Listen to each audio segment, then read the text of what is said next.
کون جانتا تھا کہ 27 اکتوبر سن 1943 کو ہندوستان کے صوبہ اتر پردیش کے ضلع سہارنپور کے مشہور قصبہ دیوبند میں پیدا ہونے والے اس فرزند کو پورے عالم اسلام میں کس چمک کے ساتھ طلوع ہو کر چمکنا ہے کہ ان کے مقابلے میں باقی سب کی چمک مان پڑ جائے گی۔ مفتی محمد شفیع عثمانی صاحب کے گھر میں ان کے سب سے چھوٹے بیٹے مفتی محمد تقی عثمانی کی شکل میں ایک ایسا گوہر نایاب پیدا ہوا کہ جن کی چمک سے پوری دنیا کی علمی محفلیں بارونق ہیں۔ اگرچہ مفتی محمد تقی عثمانی صاحب اپنے والد کے سب سے چھوٹے بیٹے ہیں، لیکن وہ اپنی خدمات میں اپنے بڑے بھائی مفتی محمد رفیع عثمانی صاحب سے بھی بہت آگے ہیں۔ اگر حقیقت حال کو مد نظر رکھا جائے تو موجودہ دور میں اہل حق میں ان کی ٹکر کی کوئی دوسری علمی شخصیت پاکستان میں تو کیا پوری دنیا میں دیکھنے کو نہیں ملتی۔ 7 بر اعظم میں پھیلی پوری امت مسلمہ میں یہ ایک واحد شخصیت ہیں جن کی بات پر عجم، عرب اور دنیا جہاں میں پھیلی امت مسلمہ سر تسلیم خم کرتی ہے، اور ہر مشکل گھڑی میں پوری دنیا کے مسلمانوں کی پہلی اور آخری نظر انہی کی طرف جاتی ہے۔ دوستو، آپ کو بتاتا چلوں کہ ایک مرتبہ افریقہ میں قادیانیوں کے متعلق غیر مسلم ہونے کے سلسلے میں کیس چل رہا تھا اور عدالت میں دلیلیں دینی تھیں، تو افریقہ کے مسلمانوں کی نظر پوری دنیا کو چھوڑ کر اس مقصد کے لیے جس ہستی کی طرف پڑی وہ حضرت مفتی محمد تقی عثمانی صاحب تھے، جو افریقہ والوں کی دعوت پر افریقہ گئے اور کورٹ میں اپنی دلیلوں سے قادیانیوں کو کافر ثابت کرنے میں کامیاب رہے۔ محترم دوستو، مفتی تقی عثمانی صاحب وہ ہستی ہیں جنہیں سعودی عرب ایک لمبے عرصے سے سعودی شہریت دے کر چاہتے ہیں کہ مفتی صاحب وہیں سعودی عرب میں ہی رہیں، لیکن یہ درویش اپنی مٹی سے محبت کا قرض چکانے کے لیے حرمین شریفین کا پڑوس چھوڑے ہوئے ہیں، جنہیں ان کے ملک کے حاکموں نے بھلے ہی ملک کا سب سے بڑا ایوارڈ نہ دیا ہو، مگر دنیا کے بڑے بڑے بادشاہوں نے ان کی دینی خدمات کے اعتراف میں انہیں اپنے ملک کا سب سے بڑا ایوارڈ دیا ہے۔ محترم دوستو، آپ کو جان کر یہ حیرانی ہوگی کہ صرف اسلامی دنیا کے حکمران ہی نہیں بلکہ انگلینڈ کے سابقہ وزیر اعظم ڈیوڈ کیمرون سے شمالی امریکہ کے حاکموں تک مفتی تقی عثمانی صاحب سے وقت لے کر اسلام کے نظام معیشت یعنی اکانومی سسٹم پر مشورہ لیتے ہیں۔ دنیا کی نامور اور مشہور یونیورسٹیز سے لے کر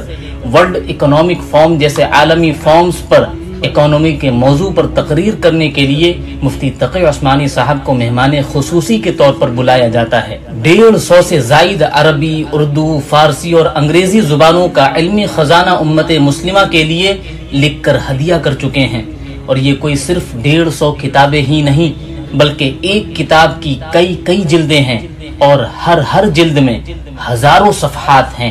پاکستان کی ایک بڑی عدالت سپریم کورٹ میں 20-25 سال چیف جسٹس بھی رہ چکے ہیں۔ یہ ایک واحد ایسے مصنف ہیں جنہوں نے آسان ترجمہ قرآن کو زمین کی بجائے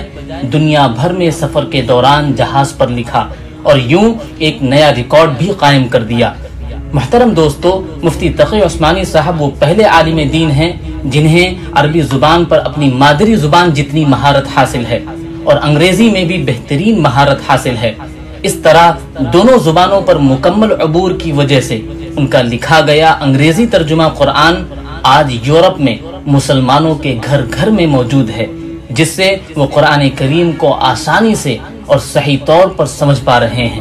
دعا ہے کہ اللہ تعالی مفتی تقی عثمانی صاحب کو صحت کے ساتھ لمبی زندگی عطا فرمائے۔ محترم دوستو، یہ تھی مفتی محمد تقی عثمانی صاحب مدظ اللہ العالی کی سوانح عمری۔ آئیے اب ذرا مولانا محمد ارشد مدنی صاحب کی زندگی پر بھی مختصرا نظر ڈالتے ہیں۔ آج بات کرتے ہیں ایک ایسی عظیم شخصیت کے بارے میں جنہیں ملت اسلامیہ انتہائی قدر و منزلت اور وقار و احترام کی نظروں سے دیکھتی ہے۔ آپ کی ایک آواز پر جہاں امت مسلمہ کا ایک بہت بڑا طبقہ لبیک کہتا ہے، وہیں آپ کی ایک جھلک دیکھنے اور آپ کو سننے کے لیے امت مسلمہ کا ٹھاٹے مارتا ہوا سمندر جمع ہو جاتا ہے۔ عالم اسلام کی مائع ناز شخصیت، ملت اسلامیہ ہندیہ کے عظیم قائد، اکابرین دیوبند کے عملی ورثہ کے امین، حضرت شیخ الاسلام مولانا سید حسین احمد مدنی رحمۃ اللہ علیہ کے سچے جانشین، تقوی و طہارت کے امام، مروت کے شہنشاہ، میدان خطابت کے شہ سوار، نامور محدث، باکمال مدرس، ام المدارس دارالعلوم دیوبند کے صدر المدرسین، رابطہ عالم اسلامی مکہ مکرمہ اور آل انڈیا مسلم پرسنل لا بورڈ کے رکن تاسیس، جمعیت علماء ہند کے صدر، ہزاروں اداروں کے سرپرست، ہندوستانی مسلمانوں کے دلوں کی دھڑکن، شیر ہند حضرت اقدس مولانا سید ارشد مدنی صاحب دامت برکاتہم العالیہ کی، امیر الہند حضرت مولانا سید ارشد مدنی صاحب مد ظلہ کی پیدائش سن 1941 میں شیخ الاسلام حضرت مولانا سید حسین احمد مدنی رحمۃ اللہ علیہ کے گھر میں ہوئی۔ ابتدائی تعلیم دیوبند ہی میں حضرت شیخ الاسلام کے خلیفہ مجاز و خادم خاص حضرت مولانا قاری اصغر علی صاحب رحمۃ اللہ علیہ کے زیر نگرانی حاصل کی اور انہی کے پاس ناظرہ و حفظ قرآن بھی مکمل کیا۔ پھر متوسط اور اعلیٰ تعلیم کے لیے باضابطہ دارالعلوم دیوبند میں داخلہ لیا اور فخر المحدثین حضرت مولانا سید فخر الدین احمد صاحب مراد آبادی رحمۃ اللہ علیہ سے بخاری شریف پڑھ کر فارغ التحصیل ہوئے۔ دارالعلوم دیوبند میں آپ نے جن اکابر علماء کرام سے استفادہ اور طالب علمی کا شرف حاصل کیا، ان میں حضرت مولانا فخر الدین صاحب مراد آبادی رحمۃ اللہ علیہ اور حضرت علامہ ابراہیم صاحب بریاوی رحمۃ اللہ علیہ جیسے اساتین علم و فن شامل ہیں۔ دارالعلوم دیوبند سے فراغت کے بعد حضرت مولانا سید ارشد مدنی صاحب مد ظلہ سن 1965 میں بہار کے مرکزی ادارہ جامعہ قاسمیہ ضلع گیا میں مدرس مقرر ہوئے اور تقریباً 1.5 سال تک یہاں تدریسی خدمات انجام دی۔ پھر سن 1967 کی ابتدا میں آپ مدینہ منورہ تشریف لے گئے اور تقریباً 14 مہینے وہاں مقیم رہے، پھر دوبارہ ہندوستان واپس تشریف لے آئے۔ چونکہ دارالعلوم دیوبند میں زمانے طالب علمی سے ہی آپ کا حضرت مولانا فخر الدین صاحب مراد آبادی رحمۃ اللہ علیہ سے خصوصی تعلق رہا اور حضرت بھی آپ پر خصوصی شفقت فرمایا کرتے تھے، چنانچہ مدینہ منورہ سے آپ کی واپسی پر حضرت علیہ الرحمہ نے آپ کو جامعہ قاسمیہ شاہی مراد آباد میں خدمت تدریس کا مشورہ دیا، جسے آپ نے خوشی سے قبول کیا اور سن 1969 میں جامعہ قاسمیہ شاہی مراد آباد میں منصب تدریسی پر فائز ہوئے۔ جامعہ میں آپ نے کتب متوسطہ کے علاوہ مشکات شریف، مسلم شریف اور معطا امام مالک وغیرہ جیسی اعلیٰ کتابوں کا درس دیا۔ پھر سن 1982 میں ام المدارس دارالعلوم دیوبند میں مدرس مقرر ہوئے۔ یہاں آ کر آپ نے درس نظامی کی اعلیٰ کتابوں میں مسلم شریف، ترمذی شریف جلد ثانی اور مشکات شریف کا درس دیا اور ابھی تک یہ اسباق آپ سے وابستہ ہیں۔ حضرت والا نے دارالعلوم میں استاد حدیث ہونے کے ساتھ ساتھ نظامت تعلیمات کا عہدہ بھی ایک عرصے تک سنبھالا، چنانچہ سن 1987 سے سن 1990 تک آپ نائب ناظم تعلیمات رہے۔ پھر سن 1996 سے سن 2008 تک دارالعلوم دیوبند کے ناظم تعلیمات کے عہدے پر فائز رہے اور تعلیم و تربیت کی بہتری کے لیے مؤثر اقدامات کیے۔ سن 2020 میں دارالعلوم دیوبند کی مجلس شورا نے متفقہ طور پر آپ کو دارالعلوم دیوبند کا صدر المدرسین منتخب کیا۔ آپ کی درسی تقریریں مربوط، مسلسل اور پرجوش ہوتی ہیں، طلبہ ذوق اور شوق سے آپ کے درس میں حاضر ہوتے ہیں۔ امیر الہند حضرت مولانا سید ارشد مدنی مد ظلہ کو تعلیم و تعلم، درس و تدریس کے ساتھ ساتھ اپنے والد گرامی حضرت شیخ الاسلام علیہ الرحمہ اور برادر اکبر حضرت فدائے ملت علیہ الرحمہ کی طرح ملی اور قومی سرگرمیوں میں بھی خاص دلچسپی تھی اور آپ نے اس میدان میں بھی اپنی نمایاں خدمات انجام دیں۔ بالخصوص جمعیت علماء ہند کے پلیٹ فارم سے آپ نے اب تک ملک و ملت اور اسلامی تشخص کی سربلندی اور حفاظت کے لیے جو گراں قدر خدمات انجام دی ہیں وہ تاریخ کا روشن باب ہے۔ ابتدا میں آپ ایک طویل عرصے تک جمعیت علماء ہند کی مرکزی مجلس عاملہ کے رکن رکین رہے۔ پھر 28 فروری سن 2006 میں آپ نے جمعیت علماء ہند کے منصب صدارت کو سنبھالا اور اکابر کی روایات کو زندہ رکھتے ہوئے مسلمانوں کے خلاف اٹھنے والے طوفان کا ہر محاذ پر جمعیت علماء ہند کے پلیٹ فارم سے ڈٹ کر مقابلہ کیا اور ارباب اقتدار کو چیلنج کرتے ہوئے جس فراست و جرأت کا مظاہرہ کیا ہے، اس نے فرزندان ملت کو عزت و وقار کے ساتھ جینے کا حوصلہ دیا ہے۔ چنانچہ آئین اور قانون کے حدود میں رہتے ہوئے جبر و تشدد کے شکار مظلومین کے ساتھ ہونے والی ناانصافیوں کے مسئلے کو جس جرأت و بے باکی سے اٹھایا اور ان کی فریاد رسی کی، وہ اپنی مثال آپ ہے۔ خواہ وہ دہشت گردی کے آڑ میں مسلم نوجوانوں کے استحصال کا مسئلہ ہو یا انسداد فرقہ وارانہ فسادات، بل کا تحفظ شریعت کی اہم ذمہ داری ہو یا مرکزی مدرسہ بورڈ کا فتنہ، ملک میں کھربوں روپے کی وقف کی جائیداد کے تحفظ کا مسئلہ ہو یا بابری مسجد کے مقدمے کی پیروی، خواتین ریزرویشن جیسے خطرناک بل کا معاملہ ہو یا مسلم ریزرویشن کی پرزور وکالت کا، جامعہ ملیہ اسلامیہ کے اقلیتی کردار کی بحالی کے سلسلے میں مخلصانہ جد و جہد ہو یا گوپال گڑھ کے پولیس کی بربریت کے خلاف مساعی، فرقہ پرستوں کی پست ذہنیت کے خلاف ارباب اقتدار کو وارننگ ہو یا مختلف کمیشنوں کی رپورٹ کے نفاذ کا معاملہ،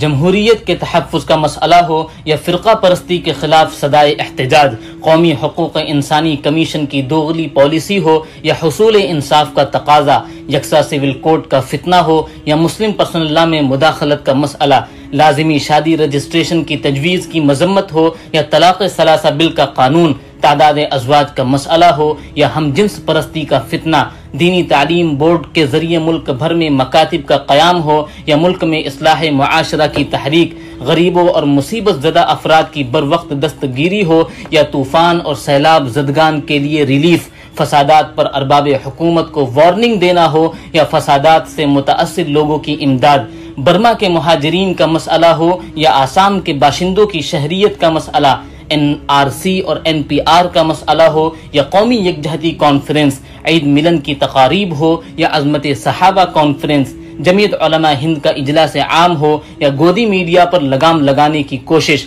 لاک ڈاؤن سے متاثر غریبوں اور ضرورت مندوں کی امداد ہو یا قرآن کی 26 آیات پر اعتراضات کا جواب، جبرن تبدیلی مذہب کا شوشہ ہو یا ملکی حالات یا عالمی حالات ہوں، ہر محاذ پر صدر جمعیت علماء ہند حضرت مولانا سید ارشد مدنی صاحب نے جس ہمت، جرأت، اخلاص اور توجہ کے ساتھ سعی پیہم کرتے ہوئے ملت اسلامیہ ہندیہ کی جو شاندار اور مثالی قیادت کی ہے، وہ یقیناً مسلمانان ہند بالخصوص جمعیت علماء ہند کا روشن باب ہے۔ آپ نے مسلمانوں کی اس نمائندہ اور تاریخ ساز انقلابی تنظیم جمعیت علماء ہند کی مسند صدارت پر فائز ہونے کے بعد سیاسی گلیاروں میں بیٹھے اقتدار کو ایک نڈر، بے خوف مجاہد، حق کا حقیقی کردار ادا کرتے ہوئے مظلوم، ستم رسیدہ ملت کے مستحق افراد کی زخم خوردہ قلوب پر مرہم رکھنے کی قائدانہ فریضے کو نہ صرف ادا کیا بلکہ یہ ثابت کر دیا کہ آپ موجودہ فتنہ انگیزی کے دور میں اپنے اکابرین کے تاریخ ساز کردار کے حقیقی وارث اور امین ہیں۔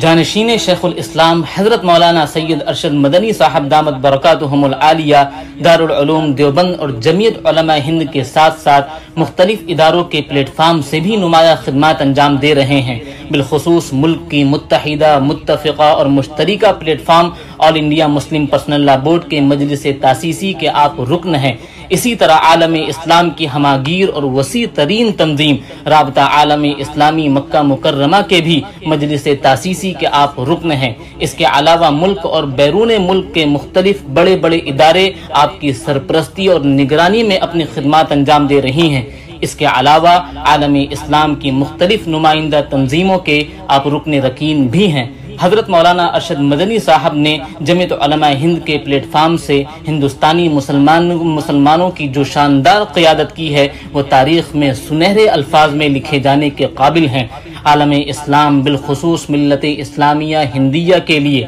آپ کی دینی، ملی، قومی، سماجی اور معاشرتی خدمات ناقابل فراموش ہیں۔ اگر آپ کی قائدانہ خدمات کو مد نظر رکھا جائے تو یہ کہنا بالکل غلط نہیں ہوگا کہ آپ کی جیسی عظیم شخصیت پورے ہندوستان میں تو کیا پوری دنیا میں بھی دیکھنے کو نہیں ملے گی۔ محترم دوستو، یقین جانیے کہ امیر الہند حضرت مولانا سید محمد ارشد مدنی صاحب اور شیخ الاسلام حضرت مولانا مفتی محمد تقی عثمانی صاحب امت مسلمہ کا بہت قیمتی اثاثہ ہیں۔ دعا ہے کہ اللہ ان اکابرین کا سایہ امت مسلمہ پر تادیر قائم رکھے۔ محترم دوستو، ویڈیو پسند آنے پر لائک، شیئر، سبسکرائب ضرور کریں۔ والسلام علیکم ورحمۃ اللہ وبرکاتہ۔